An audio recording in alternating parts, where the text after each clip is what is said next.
মুসলমান ভাইরা আমার কথাটা ভালো করে বুঝবেন।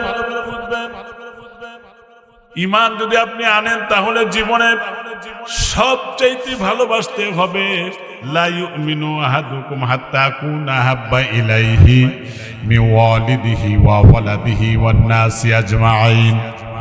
আল্লাহ রাসূল বলেন, ওই ব্যক্তি ঈমানদার নয় যে ব্যক্তি তার বাবা, তার ভাই, তার সন্তান সব কিছুর চাইতে যতক্ষণ পর্যন্ত আমি নবীকে বেশি ভালো না বাসবে ততক্ষণ পর্যন্ত সে ঈমানের দাবিতে সত্যবাদী না। এটা গেল আমার ভাইয়ের একটা হাদিস ভালোবাসার ব্যাপারে।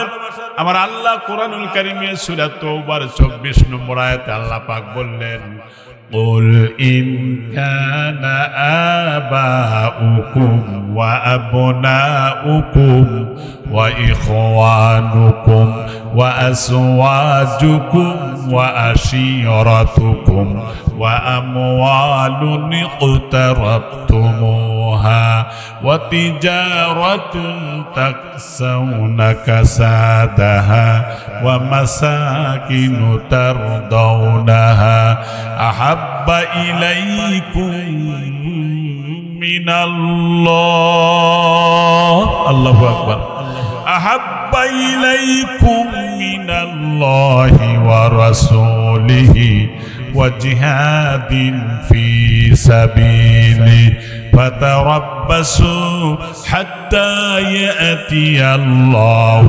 بأمره والله لا يهدي القوم الفاسقين الله أكبر বলেন।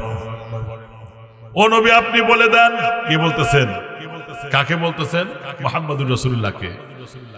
যদিও তোমার বাবা হয়, যদি তোমার সন্তানাদি হয়, যদি তোমার পরিবারস্থ লোকজন হয়, যদি তোমার অর্জিত সম্পদ হয়, যদি তোমার ব্যবসা বাণিজ্য হয়, খুব ভালো করে বুঝলেন। তার মানে বাবার চাইতে, মায়ের চাইতে, ছেলের চাইতে, আত্মীয় স্বজনের চাইতে, জমি জমার চাইতে, ব্যবসা বাণিজ্যের চাইতে, ও মাসাকিনু তারদাউনাহা, যে ঘরে থাকতে স্বাচ্ছন্দ্য ফিল করো, যে ঘরের মোহব্বত তোমার মধ্যে আছে, এই ঘরের চাইতে, তামাম পৃথিবীর সবকিছুর চাইতে, যতক্ষণ পর্যন্ত তুমি আমি আল্লাহ ওয়া রাসূলিহি এবং আমার রসুল এবং 3 নম্বর জিহাদ ফি সাবিলিল্লাহ, এই 3টা অপশনকে যতক্ষণ পর্যন্ত সবকিছুর চাইতে বেশি ভালো না বাসবে সে মুসলমান কিন্তু ফাসিক। চ্যানেলটি সাবস্ক্রাইব করে আমাদের সঙ্গেই থাকুন। বিশ্ব নবীর দরবারে যখন তিনি হাজির হলেন, আল্লাহর রসুল প্রথমে তাকে দেখে মুস্কি হাসি দিলেন। সাহাবী বললেন, ইয়া রাসূলুল্লাহ, ইয়া হাবিবাল্লাহ, বুঝতে পারলাম না এত কষ্ট মুজাহাদা করে আমি চলে আসলাম, অথচ আমাকে দেখে হাসি দিলেন, বুঝলাম না। নবী বললেন, আমি নবী, আমি নবুয়াতের চোখ দিয়ে যা দেখি তোমরা তা দেখো না, আমি যা জানি তোমরা তা জানো না। তবে শুনে রাখো, আমি মুস্কি হাসলাম এর কারণ আছে। শোনো সাহাবী, তুমি যখন রাস্তায় কাফেরদের পরিবেষ্টিত অবস্থায় পড়ে গিয়েছিলে, আমার ভালোবাসার কারণে সমস্ত অর্থ সম্পদ যখন তুমি দিয়ে আমার ভালোবাসায় মদিনায় চলে আসতেছিলে, তুমি এই মদিনার পা রাখার আগেই স্বয়ং আল্লাহ রব্বুল আলামিন জিবরাইলের মাধ্যমে কোরআনের আয়াত নাজিল করে আমারে জানিয়ে দিয়েছে। এটা হলো এই আয়াত, অমিনান নাসি মাইয়াশরি নাফসাহু বুতিগা মারদাতিল্লাহ। মানুষের মধ্যে এমন মানুষ আছে যারা কেবলমাত্র শুধুমাত্র একমাত্র আমি আল্লাহর সন্তুষ্টির জন্য জান আর মাল উৎসর্গ করে। আমি আল্লাহ পাক তাদের জন্য অনুগ্রহশীল। সুবহানাল্লাহ, একবার পড়েন। এটা গেল শানে নুজুল, অর্থও বললাম, শানে নুজুলও বললাম। এখন মূল সামারাইজ, এটাকে বোঝা নেই। মূল সাবস্টেন্স, মূল বক্তব্যটা হচ্ছে এই, যারা সত্যের উপরে অবিচল থাকবে, অটল থাকবে, ইস্তেকামাত থাকবে, তাদের সামনে বাধার পাহাড় আসবে, ঠিক কিনা? এবং ঈমানদার যারা, তারা বাধাকে ভয় করবে না, ভয়কে বিজয় করবে, ধৈর্যের সাথে মোকাবেলা করবে, প্রয়োজনে জেলও হতে পারে, ঠিক না?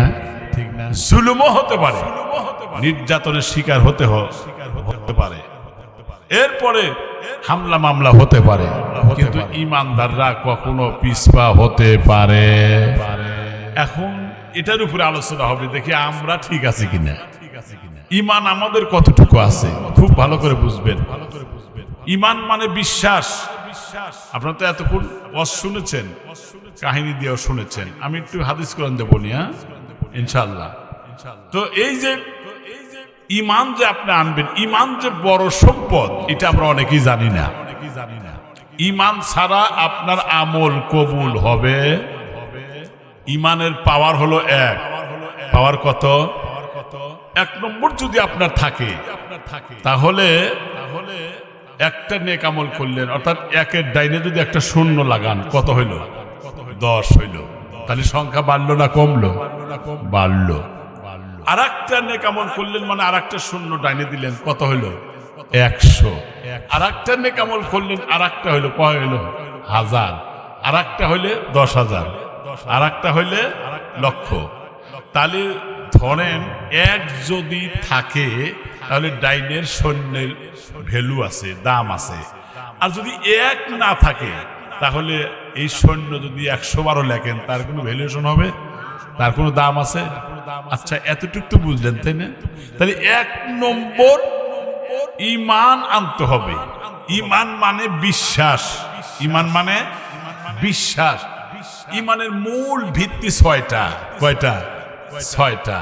ওই যে আপনারা ছোটবেলায় পড়েছেন, আমানতু বিল্লাহি ওয়া মালাইকাতিহি, আমি ঈমান আনলাম আল্লাহর উপরে। আমানতু, আমি ঈমান আনলাম, বিল্লাহ মানে আল্লাহর উপরে। আল্লাহকে দেখি নাই, অদেখা জিনিসকে বিশ্বাস করা, এটা হলো ঈমান গেল। ওয়া মালাইকাতিহি, ফেরেশতাদের প্রতি। ও কুতুবিহি, আসমানি যে কিতাব সমূহ তার প্রতি। ও রাসূলিহি, নবী রাসূল পৃথিবীতে আগমন করেছিলেন আল্লাহর ইনস্ট্রাকশনে, এটার উপরে। ওয়াল ইয়াউমিল আখিরি, পুনরুত্থান দিবস, পরকালের প্রতি বিশ্বাস। ওয়াল কদরি খাইরিহি ওয়া শাররিহি মিনাল্লাহি তাআলা, ভালো আর মন্দ নিরাপন করার ক্ষমতা কার? তাহলে এটা তাকদীরকে বিশ্বাস করতে হবে। হ্যাঁ, এই মৌলিক 6টা জিনিসের উপরে পূর্ণাঙ্গ আগে ঈমান আনতে হবে, বিশ্বাস করতে হবে। যদি এই ঈমান আপনার 1 থাকে, তাহলে আপনার আমল আল্লাহর দরবারে অ্যাকসেপ্ট হবে। ঈমান যদি না থাকে, যত নামাজ পড়েন, যত রোজা করেন, যত হজ করেন, যত যাকাত দেন, আর যত দান সদকা করেন, যত মসজিদ বানান, যত মাদ্রাসা বানান, কোনোটাই আল্লাহর দরবারে গ্রহণযোগ্যতা পাবে না। 2টা দৃষ্টান্ত দেই। একটা দৃষ্টান্ত হচ্ছে হাদিস, এটা দৃষ্টান্ত হচ্ছে একজন আমল নাই কিন্তু ঈমান ছিল। আবার একটা নারী যে দেহ ব্যবসা করে খেত, রাস্তায় আসার সময় দেখলো একটা নিকৃষ্ট প্রাণী কুকুর। এই কুকুরটা একটা কূপের দিকে উকিঝুঁকি মারতেছে। মেয়েটা ধারণা করলো নিশ্চয়ই, এখানে পুরুষের কথা উল্লেখ আছে এক জায়গায় দেখলাম, যাই হোক, ধারণা করছে যে নিশ্চয়ই এই কুকুরের তীব্র পিপাসা লেগেছে। তো প্রাণীর প্রতি দরদ করা, এটা রাসূলের সুন্নাত।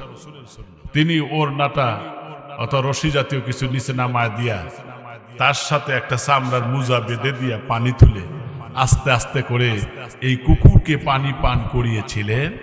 এতটুকু এই ভালো কাজটা করার কারণে আল্লাহ পাক তাকে মাফ করে জান্নাত দিয়েছেন। সুবহানাল্লাহ। কারণ তার 1 নম্বর জিনিসটা আছে। 2 নম্বর উদাহরণ হচ্ছে, যারা শিক্ষিত তারা চিনবেন, এই পৃথিবীতে একজন নাম করা নারী, যিনি আত্মমানবতা সেবা করত, ইয়াতিম শিশুদের সেবা করতেন, দরিদ্র অসহায় মানুষের পাশে দাঁড়াতেন।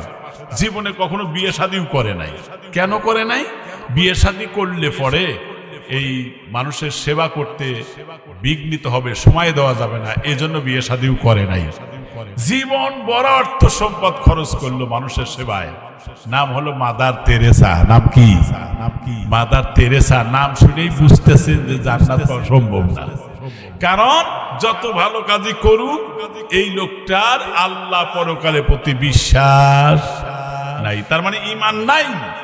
ঈমান নাই, যত দান করুক আর গরু দিক আর ঘর বানায় দিক, ইতিম মানবতার সেবায় কাজ করুক, পরকালে এর জন্য জান্নাত পাওয়ার কোনো সম্ভাবনাই নাই। কোন মানুষকে যদি আল্লাহ পাক জান্নাত দেন, যে জান্নাতের ৭০,০০০ দরওয়াজা, ওস্তাদ পাশে বসা আছে, কয় হাজার? ৭০,০০০ দরজা। একটা দরজা এক পাল্লার এক সাইড থেকে আর এক সাইডের দূরত্ব হলো ৪০ বছরের রাস্তা। তাও এই ৪০ বছর কেমন? আখেরাতের, এই যে শোনেন, দুনিয়ার ৫০,০০০ বছর সমান হবে আখেরাতের একদিন। ওই দিনের ৪০ বছরের রাস্তা এক পাল্লা থেকে আর এক পাল্লা, তাহলে ৭০,০০০ দরওয়াজা। লাহুম সাবঈনা আলফুন বাবা, অর্থাৎ ৭০,০০০ দরজা হবে। প্রত্যেক দরওয়াজায় আবার এই জান্নাতীর জন্য প্রত্যেক দরজায় ৭০,০০০ রহমতের ফেরেশতারা গার্ড অফ অনার দিয়ে জান্নাতে নিয়ে যাবে। সুবহানাল্লাহ। আপনি সেই জান্নাতে হতে চান না? সর্বশেষ দরজা দিয়ে যখন যাবে ৪,৯০,০০,০০০ ফেরেশতা ইস্তেকবাল জানাবে, স্বাগতম জানাবে, দিয়ে তাকে জান্নাতে পৌঁছা দেবে। সুবহানাল্লাহ। কিন্তু শর্ত কিন্তু আগে ঈমান থাকতে হবে, ঠিক না? ঈমান যদি না থাকে তার কোনো কাজ হবে না। ঈমান যদি থাকে এই ব্যক্তি শ্রেষ্ঠ মানুষ, আর ঈমান যদি না থাকে সৃষ্টির মধ্যে নিকৃষ্ট মানুষ। সোজা হিসাব। মুসলমান ভাইরা আমার কথাটা ভালো করে বুঝবেন। ঈমান যদি আপনি আনেন তাহলে জীবনে সবচাইতে ভালোবাসতে হবে। লা ইউমিনু আহাদুকুম হাত্তা আকুনা আহাব্বা ইলাইহি মিন ওয়ালিদিহি ওয়া ওয়ালাদিহি ওয়ান নাসি আজমাইন। আল্লাহ রাসূল বলেন, ওই ব্যক্তি ঈমানদার নয় যে ব্যক্তি তার বাবা, তার ভাই, তার সন্তান সব কিছুর চাইতে যতক্ষণ পর্যন্ত আমি নবীকে বেশি ভালো না বাসবে ততক্ষণ পর্যন্ত সে ঈমানের দাবিতে সত্যবাদী না। এটা গেল আমার ভাইয়ের একটা হাদিস ভালোবাসার ব্যাপারে। আমার আল্লাহ কোরআনুল কারীমে সূরা তাওবার ২৪ নম্বর আয়াতে আল্লাহ পাক বললেন, قل إن كان آباؤكم وأبناؤكم وإخوانكم وأزواجكم وعشيرتكم وأموال اقترفتموها وتجارة تخشون كسادها ومساكن ترضونها أحب إليكم من الله الله أكبر أحب إليكم من الله ورسوله وجهاد في سبيله فتربصوا حتى يأتي الله بأمره والله لا يهدي القوم الفاسقين الله أكبر বলেন। ও নবী আপনি বলে দেন। কি বলতেছেন? কাকে বলতেছেন? মুহাম্মদুর রাসূলুল্লাহকে। যদিও তোমার বাবা হয়, যদি তোমার সন্তানাদি হয়, যদি তোমার পরিবারস্থ লোকজন হয়, যদি তোমার অর্জিত সম্পদ হয়, যদি তোমার ব্যবসা বাণিজ্য হয়, খুব ভালো করে বুঝবেন। তার মানে বাবার চাইতে, মায়ের চাইতে, ছেলের চাইতে, আত্মীয় স্বজনের চাইতে, জমি জমার চাইতে, ব্যবসা বাণিজ্যের চাইতে, ও মাসাকিনু তারদাউনাহা, যে ঘরে থাকতে স্বাচ্ছন্দ্য ফিল করো, যে ঘরের মোহব্বত তোমার মধ্যে আছে, এই ঘরের চাইতে, তামাম পৃথিবীর সব কিছুর চাইতে, যতক্ষণ পর্যন্ত তুমি আমি আল্লাহ ওয়া রাসূলিহি এবং আমার রসুল এবং ৩ নম্বর জিহাদ ফি সাবিলিল্লাহ, এই ৩টা অপশনকে যতক্ষণ পর্যন্ত সবকিছুর চাইতে বেশি ভালো না বাসবে, সে মুসলমান কিন্তু ফাসিক, সে মুনাফিক। সুতরাং তার আমলনামা আল্লাহর দরবারে অ্যাকসেপ্ট হবে না। কথা কি বুঝাইতে পারলাম? তাহলে জীবনের সবচাইতে বেশি ভালোবাসতে হবে মুহাম্মাদুর রাসূলুল্লাহ সাল্লাল্লাহু আলাইহি ওয়াসাল্লামকে। এখন আপনারাই কোন, তাহলে নিজের বোর চাইতে, মেয়ের চাইতে, ছেলের চাইতে এই জমি আদার যদি ছুটে দেয় মাপার পরে, তাই জমির মহব্বতে মানুষ খুনাখুনি করে, ঠিক কিনা? তাহলে এগুলোর চাইতে বেশি ভালোবাসতে হবে। এটা সহজ উদাহরণ দিলে মনে হয় বুঝবেন ভালো। যেমন ধরেন আপনার স্ত্রী, আপনার ব্যাচেলার মেয়ে, ব্যাচেলার মানে অবিবাহিতা, আপনার অনুমতি নিয়ে হয়তো আত্মীয় বাড়ি রওনা দিয়েছে, আধা ঘন্টা আগে বের হয়ে গেছে বাড়ির থেকে। এখন আধা ঘন্টা পরে একটা গ্রামের বখাটের যুবক এসে বলতেছে, আপনার ছেলে, আপনার বউ মেয়ে কোথায়? যে আত্মীয় বাড়ি গেছে। আপনি খবর রাখেন? কেন? রাস্তায় কিছু বখাটে যুবক আপনার স্ত্রী, আপনার কন্যাকে সম্ভ্রম লুণ্ঠন করেছে, ইজ্জত হানি করেছে। আচ্ছা বলেন, এই কথা শোনার পরে আপনার দিলের মধ্যে প্রতিশোধের আগুন জ্বলবে না জ্বলবে না? আপনি যদি দুর্বল হন, আপনি যদি সমাজের লাঠি নাও থাকে, অন্তত আপনি চাইবেন যে আমার জীবন যায় যাক, এত বড় সর্বনাশ, ইজ্জত লুণ্ঠিত হয়েছে যাদের কারণে, ওদের দিকে ছাড়বো। আপনার জীবনে মায়া করবেন না, কারণ স্ত্রী আর কন্যার প্রতি ভালোবাসার কারণে, ঠিক কিনা? আচ্ছা ঠিক তো কইলেনি, দেখি আসল জায়গায় ঠিক আছে না? এটা তো ঠিক কইছেন, এটা আসলেও ঠিক। কিন্তু ওই যে আল্লাহ যে সূরা তাওবায় বললেন, আবার রাসূল হাদিসে বলেছেন, বাবার চাইতে, মায়ের চাইতে, ছেলের চাইতে, মেয়ের চাইতে, জমি জমার চাইতে, আত্মীয় স্বজনের চাইতে, ব্যবসা বাণিজ্যের চাইতে, দুনিয়ার সবকিছুর চাইতে যতক্ষণ পর্যন্ত আমি আল্লাহ, আমার রাসূল আর জিহাদ ফি সাবিলিল্লাহ, এই অপশনকে যে বেশি ভালো না বাসবে, ইমানের দাবিতে সে সত্যবাদী না। এই ইমান নিয়ে পরকালে জান্নাত পাবে। কয়জন মানুষ রসুলকে ভালোবাসে? রসুলের বিরুদ্ধে যখন বিশুদ্ধার গায়, এদিক তাকান, রসুলের বিরুদ্ধে যখন অবমাননাকর কথা বলে, বিভিন্ন সময় বিভিন্ন জায়গায় পেপার পত্রিকায় পাই। আমাদের বেলকুচিতেও একজন ছিল, ন্যাংটা করে তো ফেসবুকে দেখলাম, গুড়ায় কিছু হয় নাই, মাথা মোটা ফাটায়। এটাই স্বাভাবিক, এটাই নিয়ম, কারণ রসুলকে অপমান করছে। রসুল হলো আমার আপনার ইমান, ঠিক কিনা? আমার দেহের রক্ত, সুতরাং আমার ইমান নিয়ে যদি কেউ সিনিমিনি করে, সেই লোকটার যদি প্রতিশোধের আগুন যদি দাও দাও করে না জ্বলে, মনে করবেন এই লোকটা প্রকৃত মুমিন না, এই ব্যক্তি হচ্ছে বেঈমান, এই ব্যক্তি হচ্ছে মুনাফিক। তাহলে রসুলের চাইতে ভালোবাসা আর কাকে বেশি ভালোবাসবেন? রসুলের ভালোবাসা যদি আমার আপনার থাকে, পরকালে সুপারিশ নসিব হবে। একটা দৃষ্টান্ত দিই আপনাদের। এক সাহাবী রসুল বললেন, তোমরা অমুক অমুককে ডেকে নিয়ে আসো। আল্লাহ রসুলের নির্দেশ মোতাবেক ডেকে আনলেন। যখন ওই মুহূর্তে নবী আলাইহিস সালাতু ওয়াস সালাম বললেন, সাহাবীরে নাম ধরে বললেন, অমুকে আমার নামে এত বড় অন্যায়মূলক চরিত্রের উপরে দোষারোপ করে কথা বলেছে, চরিত্রের উপরে কালিমা লিপন করেছে, নবীজির চরিত্রের দোষ দিয়ে যখন গালি দিয়েছে, আল্লাহর রাসূল সেদিন এমন রাগান্বিত হলেন, ডাক দিয়ে বললেন, সাহাবীরা ওই লোকটার মাথা যে ব্যক্তি কেটে আমার সামনে আনতে পারবে, আমি নবী ঘোষণা দিলাম, ওই ব্যক্তি এবং আমি নবী দুই আঙ্গুল এক জায়গায় করে বললেন, সে আর আমি এত কাছাকাছি আল্লাহর জান্নাতে থাকব।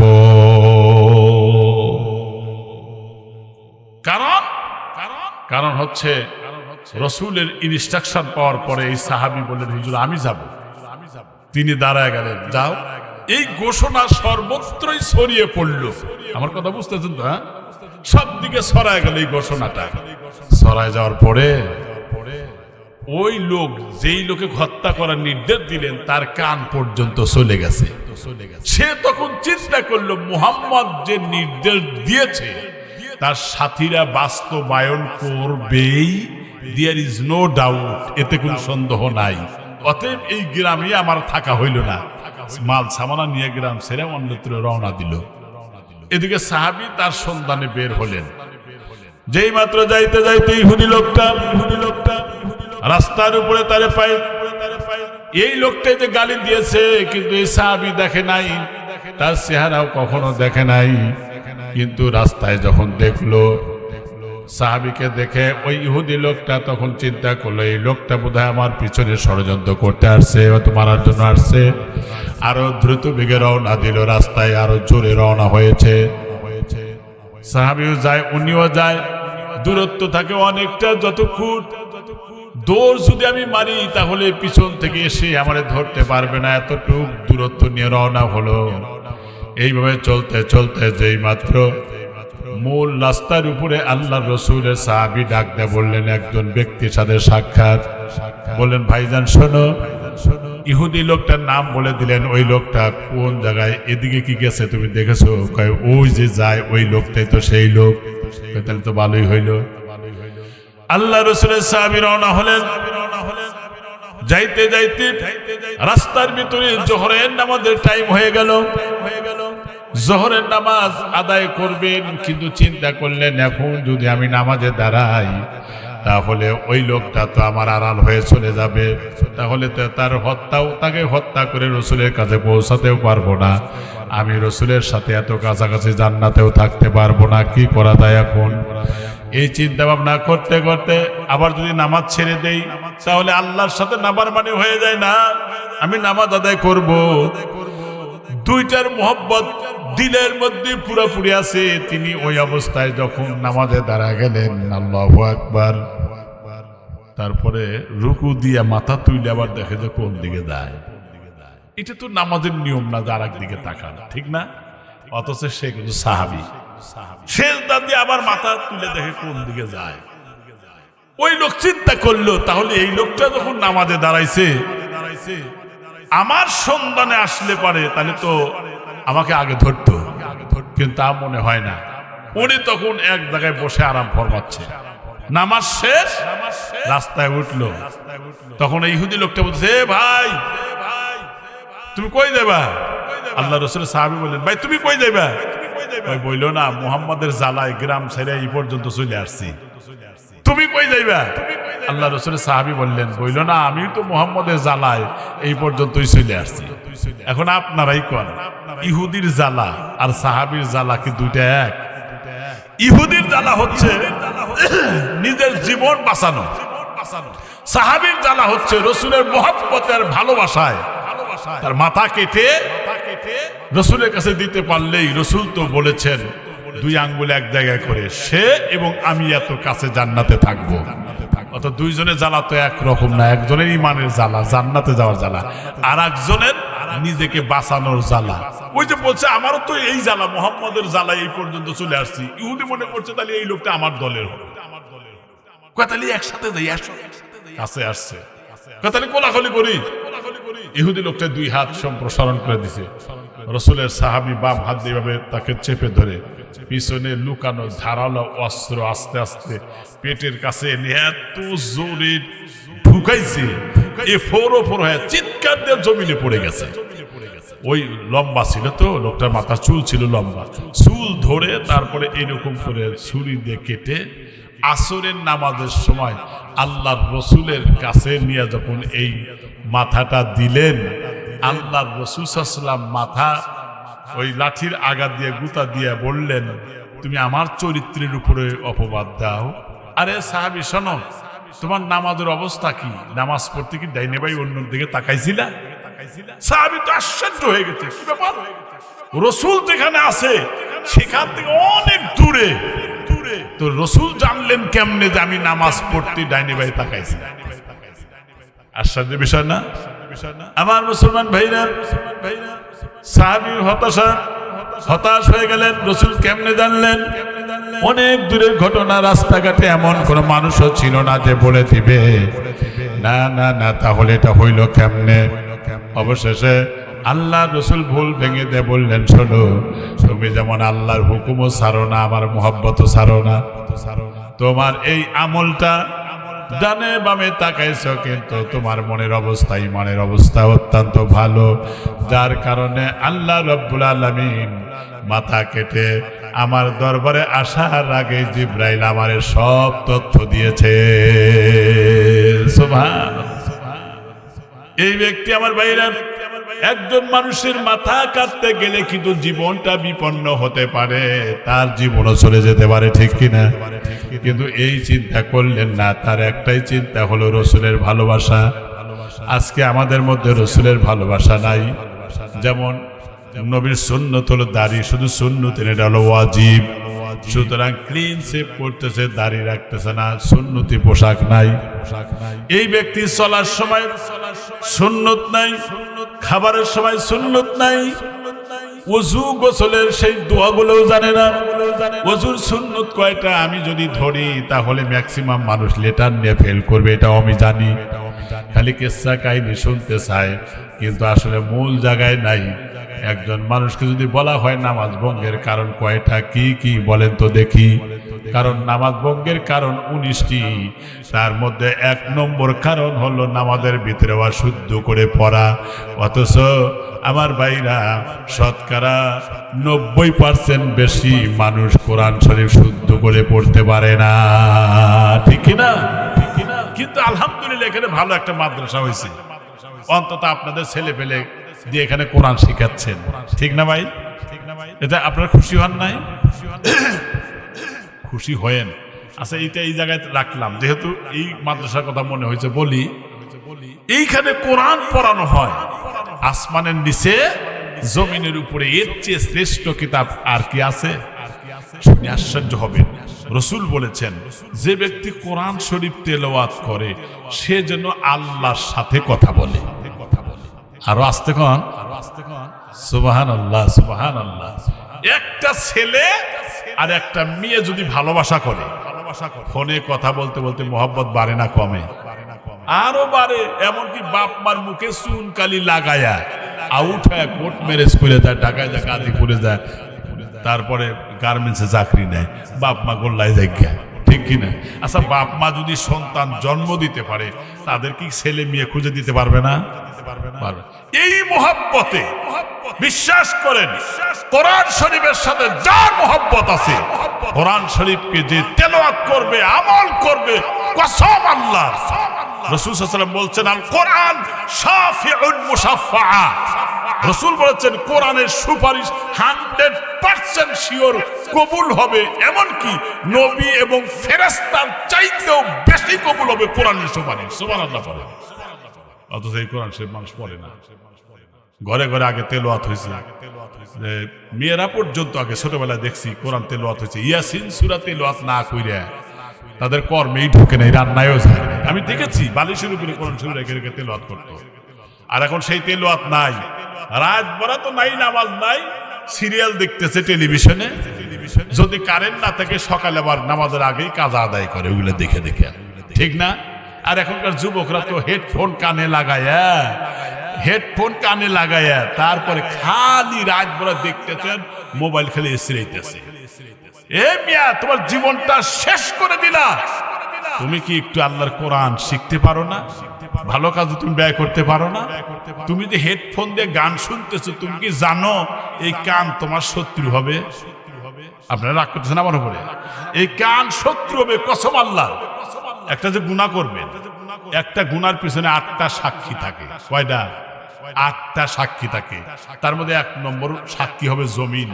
যেই জমিনে দাঁড়ায়া বা বসে, যেই জায়গায় দাঁড়ায় মিথ্যা সাক্ষী দিলেন, যেই জায়গায় দাঁড়ায় সুদের টাকা লেনদেন করলেন, যেখানে জেনা করলে, যেখানে অবৈধ কাজ করলো, ওই জায়গার জমিনটা ইয়াউমা ইযিন তুহাদ্দিসু আখবারাহা, জমিন আপনার সব তথ্য উপাত্ত ফাঁস করে দিবে। লা তাখফা খাফিয়া লা তুরাদুনা তাখফা। আল্লাহ পাক বলছেন, সেদিন কোনো কিছু গোপন রাখতে পারবে না, সব ফাঁস হয়ে যাবে।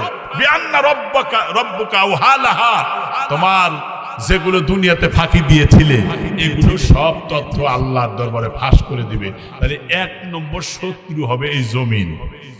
একটা গুনার পিছনে 8টা সাক্ষী। কয়টা? তার মধ্যে 1 নম্বরের নাম কি? জমিন। মনে রেখেন, তা কাজে লাগবে না।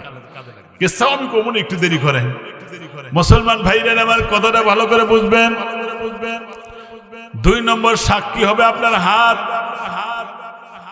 এই হাতের লেনদেন করেছেন, সুদের টাকা লেনদেন করেছেন, এই হাত দিয়ে অন্য নারীকে আপনি ধরেছেন। আমার ভাইরা 3 নম্বর সাক্ষী হবে আপনার পা। এই পা দিয়ে হেঁটে আপনি অন্যায় করতে গেছেন, কারণ অঙ্গ প্রত্যঙ্গ সাক্ষী দিবে এটা আমার কথা না, আল্লাহর কথা। পরকালে মানুষ মিথ্যার আশ্রয় নিতে চাইবে, আল্লাহ আমল নামায় কিতাবে যা দিয়েছো এগুলো তো আমি করি নাই। আল্লাহ পাক বলেন, আল-ইয়াউমা নাখতিমু আলা আফওয়াহিহিম ওয়া তুকাল্লিমুনা আইদিহিম ওয়া তাশহাদু আরজুলুহুম বিমা কানু ইয়াকসিবুন। আল্লাহু আকবার বলেন। আল্লাহ পাক বলেন, বান্দারে ওই দিন মিথ্যার আশ্রয় নিতে চাইবে, আমি আল্লাহ পাক মুখ বন্ধ করে দিব, তার হাত পা সাক্ষী দিবে। তাহলে 1 নম্বর সাক্ষী হবে জমিন, 2 নম্বর সাক্ষী হবে হলো আপনার হাত, 3 নম্বর সাক্ষী হবে আপনার পা, এরা কিন্তু কথা বলবে। 4 নম্বর সাক্ষী দিবে আপনার কান। এই কানদের দিনের কথা, কোরআনুল কারীমের কথা, উলামায়ে কেরামের ভালো কথা না শুনে হেডফোন লাগাইয়া গান বাজনা শুনেছ, ওই কান সাক্ষী দিবে। এরপরে 5 নম্বর সাক্ষী দিবে আপনার চোখ, যেই চোখ দিয়ে যাকে দেখা নিষেধ আপনি তারে দেখেছেন। অন্য নারীকে দেখা নিষেধ, অথচ আপনি এই চোখ দিয়ে তারে আপনি দেখেছেন। মুসলমান ভাইরা, এরপরে সাক্ষী দিবে আপনার শরীরের চামড়া। এরপরে সাক্ষী হবে হলো আমলনামা, কিতাব। আল্লাহ পাক বলেছেন, ওয়া উদিয়াল কিতাব ফাতারাল মুজরিমিনা মুশফিকিনা মিম্মা ফীহি। যেদিন অপরাধীদের আমলনামা কিতাবটা হাতে দেওয়া হবে, আফসোস করে দেখবে সর্বনাশ, এর মধ্যে লেখা আছে গানে গেছি, এর মধ্যে লেখা আছে জালেমের পক্ষ অবলম্বন করেছি, এর মধ্যে লেখা আছে আমি অন্য নারীকে দর্শন করেছি, এতগুলো লেখা আছে। আমার ভাইরা, লোকটা বলবে, ওয়ায়াকুলুনা ইয়া ওয়াইলাতানা মা লিহাযাল কিতাব। হায় দুর্ভাগ্য আমার, মা লিহাযাল কিতাব, এটা কোন ধরনের কিতাব? লা ইউগাদিরু সগীরাতাও ওয়ালা কাবীরা, ছোট এবং বড় জাররাতে জাররা পরিমাণ একটা সরিষাকে যদি আপনি 70টা ভাগ করেন, অনুপরিমাণ খালি চোখে দেখা যাবে না। ম্যাগনিফাইং গ্লাস, অনুবীক্ষণ যন্ত্র ছাড়া দেখা যেমন সম্ভব না, এমন অনুপরিমাণ ভালো আর মন্দ যদি আমি আপনি করি, এটাও আমলনামায় কিতাবে সংরক্ষিত থাকবে, সিসি ক্যামেরায় সব ধরা হচ্ছে। আল্লাহু আকবার বলেন। 8 নম্বর সাক্ষী হবে কি জানেন? সেটা হলো ফেরেশতারা সাক্ষী হবে। এই যে 2 কান্দে আছে কিরামা কাতিবিনা ইয়ালামুনা মা তাফআলুন, আমি যা করতেছি সব লিপিবদ্ধ হচ্ছে। তাহলে একটা গুনার পিছনে যদি 8টা সাক্ষী থাকে, তাহলে আমার বাঁচার উপায় কোথায়? একটু চিন্তা করেছে, একটু অবজারভেশন করেন তো দেখি। গুনার কাজ যে আমি করি, আচ্ছা আপনাদের এই চর অঞ্চলে কোনো মসজিদে কি এসি লাগানো আছে? নাই। নিশ্চয়ই বেলকুচিতে অথবা কোনো না কোনো এসি মসজিদে নামাজ পড়ছেন, এরকম আছে না? আচ্ছা, এসি যখন চালানো হয়, জানালা, কপাট, দরওয়াজা এগুলো বন্ধ থাকে না খোলা থাকে? এই তো বুঝতেছেন, বন্ধ থাকে কেন? এসি অন করলে ঠান্ডাটা ঘরের মধ্যে থাকবে, আর যদি সব খোলা থাকে এসি চালাই দিলেন, সারাদিনে কি ওইরকম ঠান্ডা থাকবে না বাড়া যাবে? হ্যাঁ, তাহলে প্রত্যেকটা মানুষের 2টা দরওয়াজা আছে, একটা গুনাহ করার দরজা, একটা নেকি করার দরওয়াজা। নেকি যখন আপনি ধরে রাখতে চান, তাহলে আপনার গুনার দরজা চিরতরে বন্ধ করতে হবে।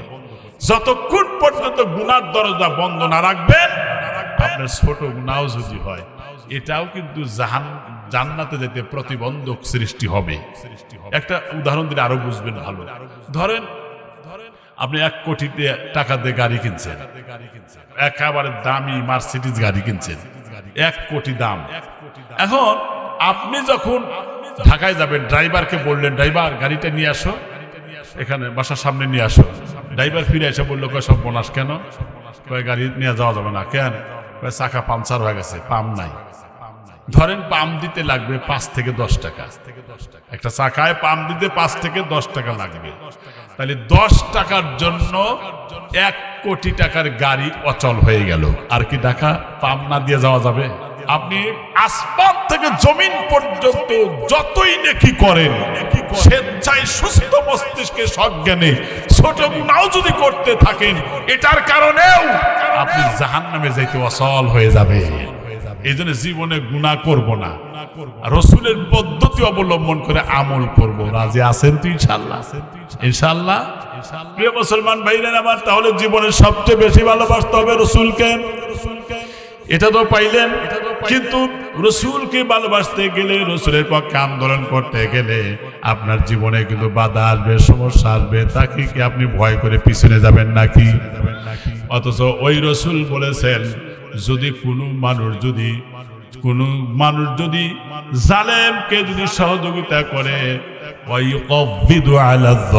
মিশকাতের হাদিসে আসছে, একজন জালেমকে যদি সহযোগিতা করে, যেই লোকটা নামাজ, রোজা, হজ, যাকাত যতই থাকে লোক দেখানো থাকতে পারে, বউ পর্দায় থাকে না, চাঁদাবাজি করে, লক্ষ কোটি কোটি টাকা চাঁদাবাজি করে, সুতরাং এমন মানুষের পিছনে যদি আমি আপনি থাকি, তাহলে জালেমকে সহযোগিতার কারণে পরকালে জালেম যেমন জাহান্নামে যাবে, তার সহযোগীরাও জাহান্নামে চলে যাবে। মিশকাতের হাদিসে। আমি কি আপনাদের শত্রু হইলাম নাকি? মিশকাতুল মাসাবির হাদিস, হুজুর বসা আছে এখানে। প্রিয় ভাইরা আমার, এই জন্য আমরা যখন থাকবো তখন আমরা আদর্শবান এবং ইখলাসপূর্ণ আল্লাহ ভীতি যার মধ্যে আছে, যার কাছ থেকে দ্বীনের আওয়াজ পাওয়া যায়, যার মধ্যে থেকে দ্বীনি কথা শোনা যায়, যিনি আত্মবলা পথ বলা মানুষগুলোকে পথ দেখায়, জাহান্নামে না গিয়ে জান্নাত মুখী করে দেয়, এমন একজন আহলুল্লাহ আল্লাহওয়ালার সাথে থাকার দরকার আছে না নাই?